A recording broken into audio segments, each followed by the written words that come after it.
Fala plebe, bem-vindos a mais esse vídeo aqui do canal. Vídeo de hoje nós vamos trazer aí os princípios, né? O que você precisa realmente saber para começar a bolar o seu sistema de geração de energia elétrica na sua propriedade. Geração de energia elétrica é sinônimo de autonomia, é sinônimo de independência e é sinônimo de resiliência. Nós fizemos um trabalho primeiramente entendendo as energias naturais que estão disponíveis em nossas propriedades e agora nós vamos entender como transformar essas energias naturais em energia elétrica. Esse vídeo, então, ele é a base para o desenvolvimento das ideias de implementação de soluções de geração de energia elétrica dentro das nossas propriedades. E é um vídeo não técnico num assunto que é muito técnico e que normalmente quando a gente consegue achar referências, são referências ali com muitas equações de física. Se você curte esse tipo de conteúdo, se você quer levar uma vida autossuficiente, autossustentável, off-grid, eu te convido a se inscrever aqui no canal, clicar no sininho para receber notificações e peço para que você comente e compartilhe com seus amigos esse conteúdo. Nós temos também a newsletter Homesteaders Brasil Vida Off-Grid. Todo sábado, 11h30 da manhã, eu te envio um artigo direto na sua caixa de entrada, aprofundando algum tema desses infinitos que existem na nossa vida autossustentável, autossuficiente. Assine a nossa newsletter, não custa nada. E nessa próxima semana, nós vamos estrear o podcast Permacultor Libertário. Sim, nós vamos ter um podcast aqui no Spotify e também na sua plataforma de áudio preferida. Se liga nessa novidade, espero que vocês gostem.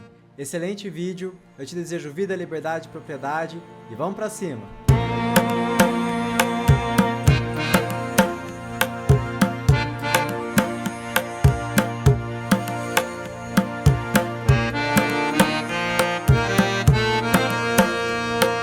Plebe, então primeiro nós vamos contextualizar para a gente entender a importância da energia no nosso sistema, né? Especialmente aqui da energia elétrica.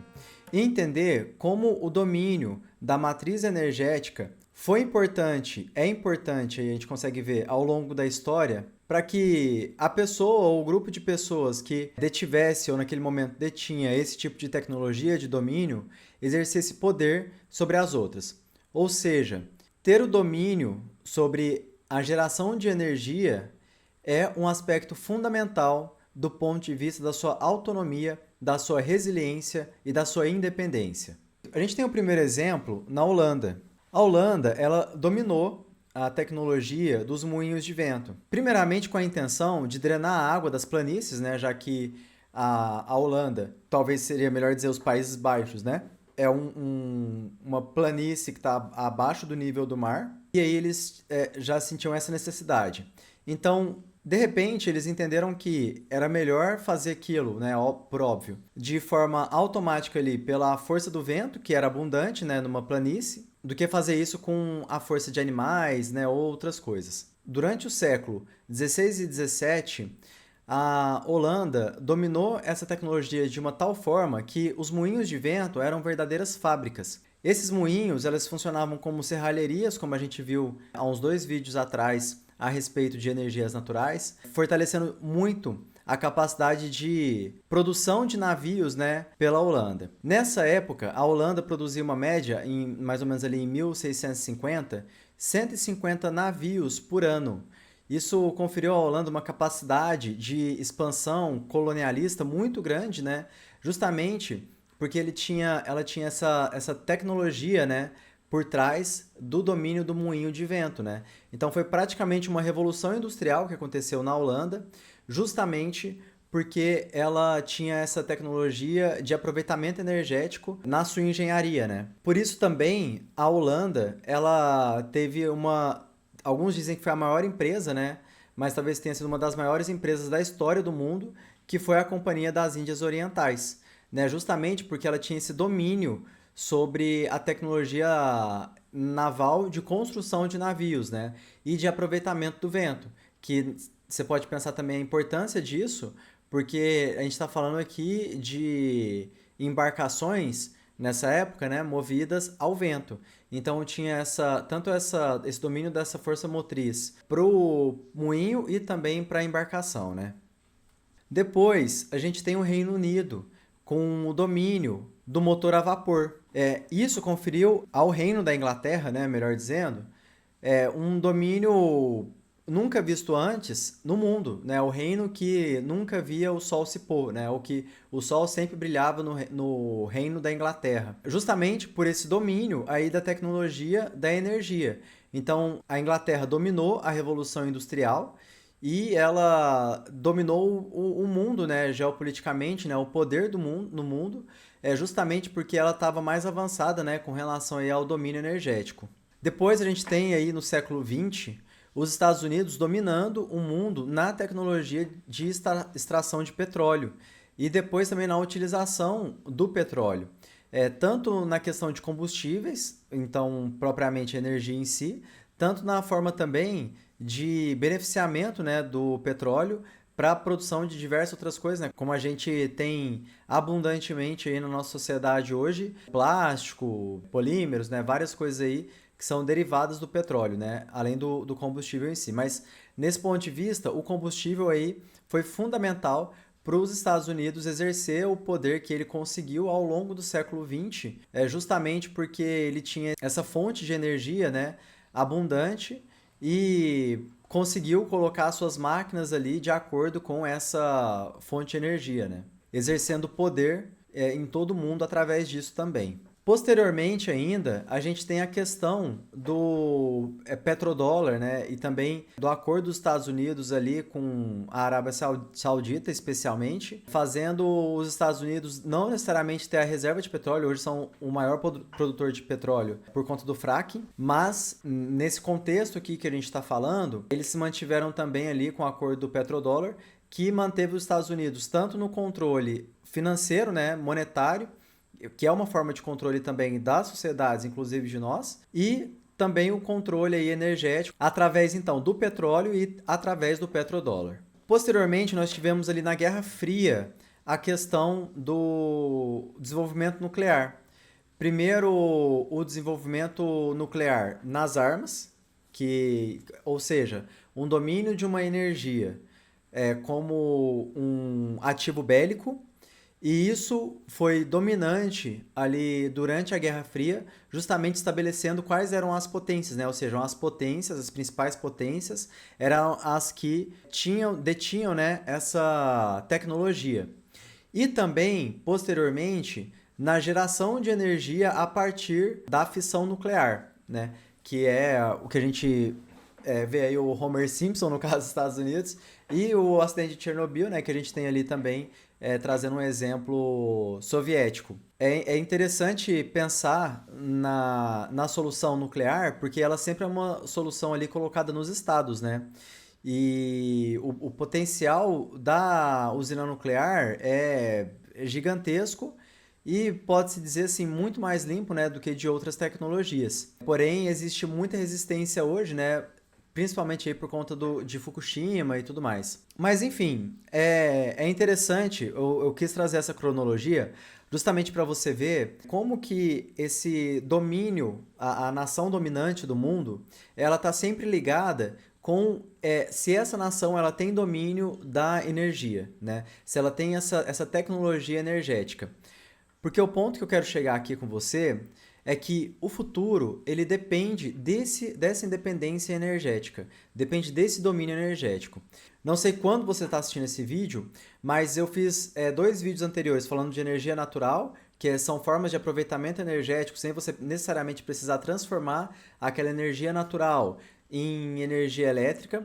E agora nós vamos entrar na geração de energia a partir aí dessas forças naturais, né? Dessas forças da natureza. Seja através da força hídrica, da força eólica, da força fotovoltaica, térmica ou até mesmo nuclear e diversas outras que a gente pode descobrir no meio do caminho ou que eu não citei aqui, é importante a gente trazer essa noção, e esse é um espaço para isso, da discussão, percepção, implementação dessas energias nas nossas propriedades, justamente para que a gente possa exercer soberania e independência, né, do sistema graças a esse tipo de solução. No primeiro momento pode parecer estranho a gente pensar assim, porque a gente tem essa cabeça muito vinculada à centralização. Por exemplo, eu já ouvi falar que na época da construção de Itaipu, Itaipu foi estratégica para o governo militar, porque se tivesse alguma cidade mais rebelde, alguma coisa assim, um estado, o Estado brasileiro conseguiria desligar a energia de uma imensidão com uma velocidade muito rápida, né, instantaneamente, justamente por conta dessa centralização. Então, a centralização de Itaipu foi uma coisa pensada, até onde eu escutei, em uma forma de manter o controle sobre a sociedade. Quando a gente parte para a descentralização, é o caso do Bitcoin na questão do sistema financeiro e é o caso das tecnologias de autonomia energética que a gente apresenta aqui no canal. A gente passa então a ter esse upgrade de resiliência e autonomia com relação ao sistema, com relação à Babilônia, com relação aos governos, com relação às grandes empresas amigas dos governos. Então é importante a gente trazer essa lógica do Bitcoin, aplicar ela em tudo. Aplicar ela na energia, aplicar ela no saneamento, aplicar ela na construção, aplicar ela no trabalho, porque esse é o natural. A natureza, ela não tem... Imagina, eu acho que a gente tem que imitar a natureza. Em essência, a gente tem que imitar a natureza. O ser humano faz parte da natureza. E não existe nada mais perfeito do que a natureza. Quando você olha a dinâmica da natureza, as plantas crescem com o que elas têm. Elas, muitas vezes, estão ali prontas para crescer, esperando apenas um raio de sol esquentar ali para que ela possa mostrar para o mundo, né, e para ela mesma todo o vigor, né, que ela estava escondendo ali dentro das potencialidades que existem numa semente, por exemplo. A mesma dinâmica ela acontece na sociedade. Você está aí estudando comigo, eu estou aqui estudando, buscando me melhorar e te passar da melhor forma todos esses conteúdos que eu venho falando e esperando também que um dia um raio de sol possa me tocar e você também que ele possa te tocar, para que você consiga mostrar para o mundo, né, todo o seu potencial, eu o meu, e desenvolvendo nisso os nossos projetos, né, o que realmente a gente veio fazer aqui, o nosso propósito de vida. Na natureza, você não tem um ente centralizado que define como que a formiga vai fazer, como que uma planta vai crescer, como que os fungos vão se comunicar, como que a coisa vai acontecer. Isso é uma coisa antinatural. Essa centralização, o governo definiu o que as pessoas vão fazer, quem tem que pagar o quê, isso é uma coisa antinatural. E a gente vive essa coisa antinatural. A gente precisa respeitar a natureza. A nossa natureza ela é descentralizada, assim como uma floresta é descentralizada. Não existe uma árvore que manda mais nas outras porque ela é maior. Não existe um inseto que vai mandar em todos os outros insetos, ou um animal, o maior animal da floresta, ou o maior animal da savana, vai mandar em todos os outros animais, em todas as outras plantas, em todos os outros insetos, porque ele é mais forte. Enfim, a gente precisa absorver essa noção da descentralização e explicar isso para as pessoas e implementar isso nas nossas vidas. E assim a gente tem a capacidade de viver de forma muito mais ética e feliz. Para a gente entrar nesse assunto com o pé direito, a primeira coisa que a gente precisa entender é a questão da termodinâmica. A gente entendeu ali primeiro as questões das energias naturais, e você não precisa assistir esse vídeo não nesse momento, você pode assistir depois também, mas basicamente o que eu explico nele é como você pode aproveitar a correnteza, por exemplo, para fazer alguma tarefa, entendeu? Então, basicamente isso, mas tem todo um contexto melhor, ou como você construir de forma a aproveitar o ambiente que você tá para te refrescar ou te aquecer, essas coisas assim. Mas enfim, a energia, ela não pode ser criada, ela pode ser apenas transformada. E se a gente for entrar numa parte mais física, num sistema fechado, ela também não se dissipa, né? Ela vai continuar sempre ali. Aqui eu tenho uma coisa muito importante para te falar. Eu vou te explicar aqui, agora, coisas extremamente vinculadas ali à física, mas eu não sou físico.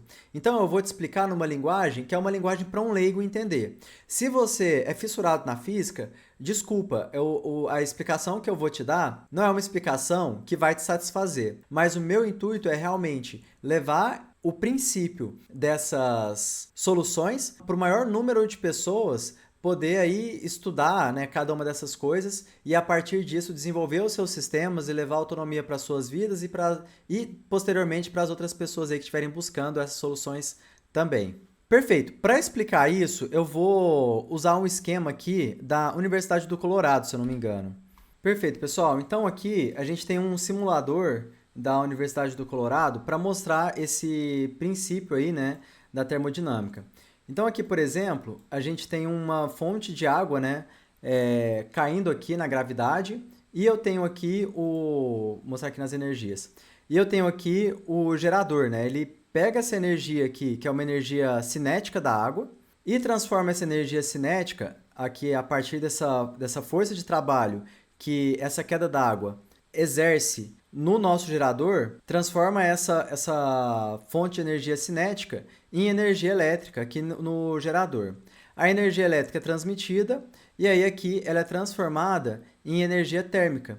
A energia térmica ela é armazenada na água, mas alguma parte dessa energia térmica também é perdida.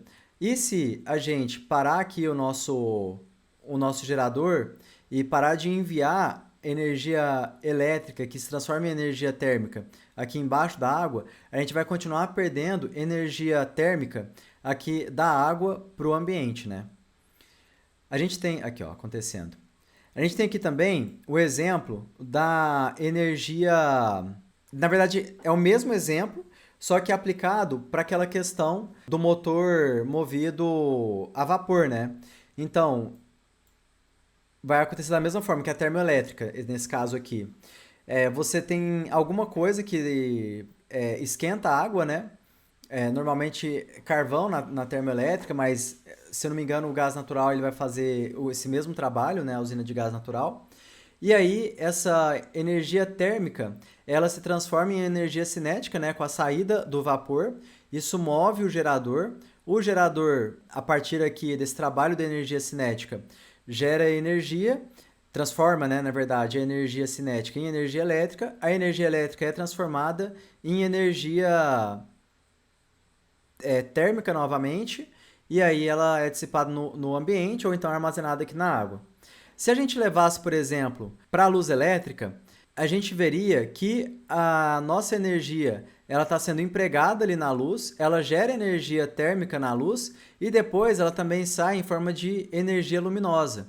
Então a gente tem a partir aqui do fogo, então, até a energia luminosa. Ou seja, você precisa sempre ter uma fonte de energia para transformar ela em outra energia. Durante todo esse caminho aqui haverão perdas. A gente consegue ver perdas aqui, a gente consegue ver perdas em todos os lugares aqui quando a gente vai olhar. Porém, a gente precisa considerar isso, né, nos nossos sistemas também. A dinâmica do Sol já vai ser outra, tá? Eu vou explicar essa dinâmica aqui em um vídeo mais para frente. A gente vai agora tem uma sequência de vídeos assim. Nosso primeiro vídeo, depois desse, é energia hidrelétrica, depois eólica, e depois a gente vai falar sobre energia fotovoltaica. Hidráulica e eólica vai ser o mesmo princípio, que é esse princípio que eu estava mostrando aqui para você antes. Quando a gente for entrar no princípio ali da energia fotovoltaica, aí é uma outra dinâmica, e aí a gente vai aprender juntos. Pois bem, isso daqui é o fundamental para a gente entender, né, como a gente vai esquematizar os nossos sistemas de geração de energia, né, nas nossas propriedades permaculturais homesteaders. Pessoal, para a gente entender o básico de geração de energia, a gente precisa entrar um pouco na lei de Faraday e também na indução eletromagnética. Michael Faraday foi um físico inglês. Ele se dedicou aí ao magnetismo, ao eletromagnetismo, e aí, através do trabalho dele, a gente teve o firmamento, eu posso dizer assim, do primeiro gerador de energia elétrica. Ele também aproveita um pouco de trabalhos passados, tá? Ele não descobriu isso do nada, assim. Porém, ele foi bastante assim, esclarecedor o trabalho dele, né? Tanto é que a gente usa até hoje na escola e tudo mais para explicar a geração de energia elétrica, justamente porque foi ele o responsável por pacificar essa questão, né, e levar a gente para um outro nível de debate com relação a isso. Então agora a gente vai voltar para a Universidade do Colorado para a gente entender aqui um pouco da lei de Faraday. Pessoal, então agora a gente vai brincar um pouquinho aqui. Eu vou colocar o voltímetro para a gente ver, tá? E também essas linhas de campo. Bom, pessoal, a indução eletromagnética é um fenômeno onde uma corrente elétrica é gerada em um condutor. No caso aqui, o nosso condutor é essa bobina aqui de cobre. Essa corrente elétrica ela é gerada pela variação de um campo magnético ao redor dele. Então, quando a gente, por exemplo, coloca uma variação do campo magnético nessa bobina, a gente tem a geração de energia. Por exemplo, se eu deixar aqui ela constante, ela não vai mudar. Ó, eu coloquei aqui no norte, ela não vai mudar. Agora, se eu ficar alterando entre essa polaridade dentro ou seja, se eu ficar alterando o campo magnético dentro aqui da bobina, ou de uma forma aí que essa bobina capte essa variação, eu tenho a geração de energia elétrica, né?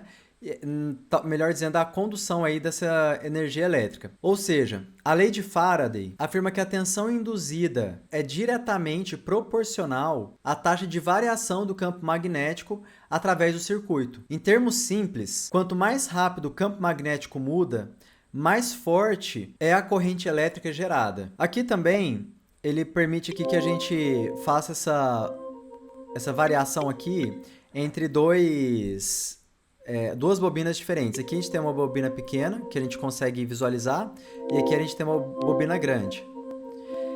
O que acontece? Essa bobina, ela é o princípio do transformador. Quanto mais voltas esse fio de cobre ele der, mais força desse campo magnético, mais eletricidade ele vai ser capaz de conduzir. Então, aqui ele mostra pra gente também nesse sentido, né, dessa variação com relação a essas voltas, né, dessas bobinas. Então, perfeito. Aqui eu quero te trazer toda a nossa construção agora. Primeiro a gente entendeu que energia não se cria, que energia só se transforma. Depois a gente entendeu como que a energia elétrica ela é gerada a partir de um campo magnético. E você viu que esse campo magnético, para ele ter oscilação, ele precisa ter um trabalho ali exercido nele. De que forma que a gente vai exercer esse trabalho? A gente vai exercer esse trabalho, então, a partir de uma fonte natural. Então, quando eu pego uma fonte natural e coloco ela de forma a gerar aquele trabalho de inversão do campo magnético para indução da eletricidade, eu vou conseguir gerar energia elétrica para os meus equipamentos. Então, aqui eu vou usar esse vídeo aqui, tá, para ilustrar para a gente, de um canal que fala de física da Unesp. Bom, primeiro, a água, né, cai lá de cima. Aqui ele está mostrando um esquema de energia hidráulica, né? A energia passa, vai girar o rotor vai mandar essa energia para o transformador e o transformador vai enviar ali para a rede elétrica. Perfeito. Então, pessoal, a forma mais prática de gerar energia vai ser girando a bobina através de um campo magnético. Bom, Vamos usar aqui, imagina que a gente tem essa bobina simples, né? E aí ela está girando aqui através do campo magnético. Então, o que acontece? O campo magnético ele tem aqui essas linhas de força. Quando a bobina está em contato aqui com todas essas linhas de força passando por ela, ela vai conduzir mais energia, né? Ela está pegando aqui todo esse campo magnético. Só que, se ela ficar parada, ela vai parar de conduzir essa energia, porque ela precisa ter variação, lembra? Então, a melhor forma é fazer essa bobina girar nesse campo. Quando ela, então, gira de forma que ela não pega mais o campo, ela não vai gerar energia, porque ela não vai estar pegando nenhuma dessas linhas de força passando por ela, né? Isso daí é o princípio da energia alternada. Por exemplo, aqui a gente viu aquele modelo primeiro básico, né? Que é esse daqui do gerador. Ele vai girando, aqui tem dois ímãs, né? E aí, então, ou seja, ele está até mostrando aqui para gente. Primeiro tem a fonte de energia aqui, no caso ele colocou uma eólica para a gente entender. Ele vai girar então a bobina está num campo magnético, então vai ter um momento que ele vai estar paralelo e vai ter outro momento que ele vai estar passando ali todas as linhas de força, né, do campo magnético através da bobina. E aí aqui ele vai ter as escovas, os condutores, né, para levar a energia que está sendo gerada aqui, ou que está sendo capturada aqui, melhor dizendo, para onde a gente deseja utilizá-la, né? Então essa daqui é a forma básica da gente entender essa dinâmica. Depois a gente vai ter esse motor mais usado, que é esse motor aqui de armadura, né? Tem um outro nome para ele. Mas enfim, existem as proporções, né, para você fazer isso, 2, 4, 8, 16, 32 e por aí vai.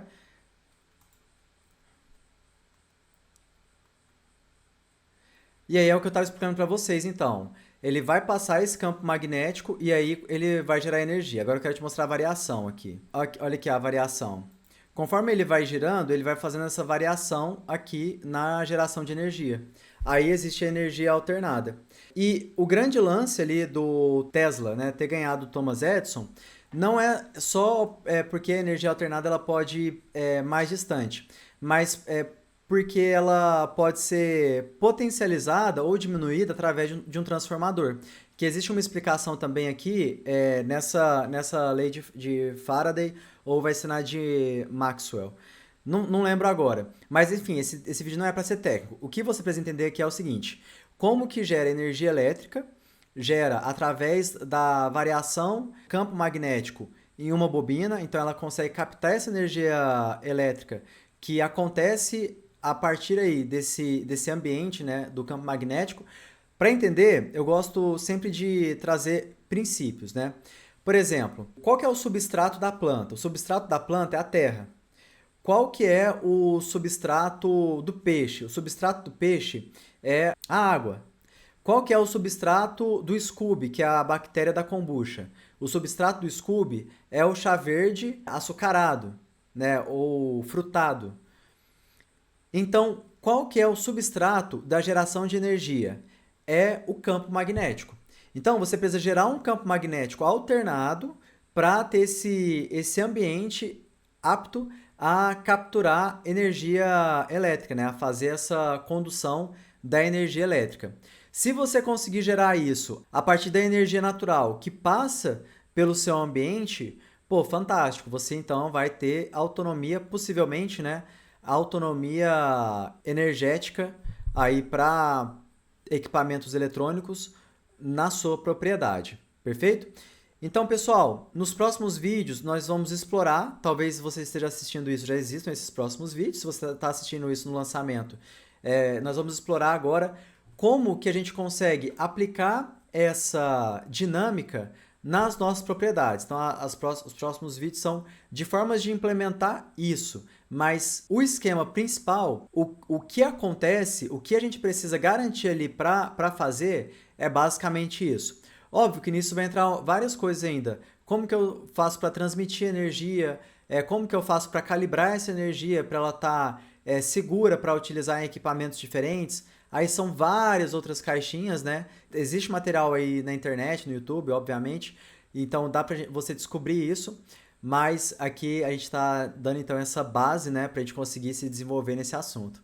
Perfeito? Muito obrigado, viu, por você ter assistido até aqui. Eu peço para você se inscrever na nossa newsletter. Toda semana eu estou trazendo um artigo muito especial sobre temas que a gente traz aqui no canal, direto na sua caixa de e-mail. É muito importante, se você curte o canal, que você assine a nossa newsletter. E também a gente vai ter, a partir de agora, o nosso podcast. Na semana que vem vai ser o lançamento desse podcast. Espero aí que vocês curtam também. Compartilhem com seus amigos, deixem seu like. É muito importante esse apoio, né, de compartilhar, levar para mais pessoas o que a gente divulga aqui nesse canal com um viés libertário anarcapitalista.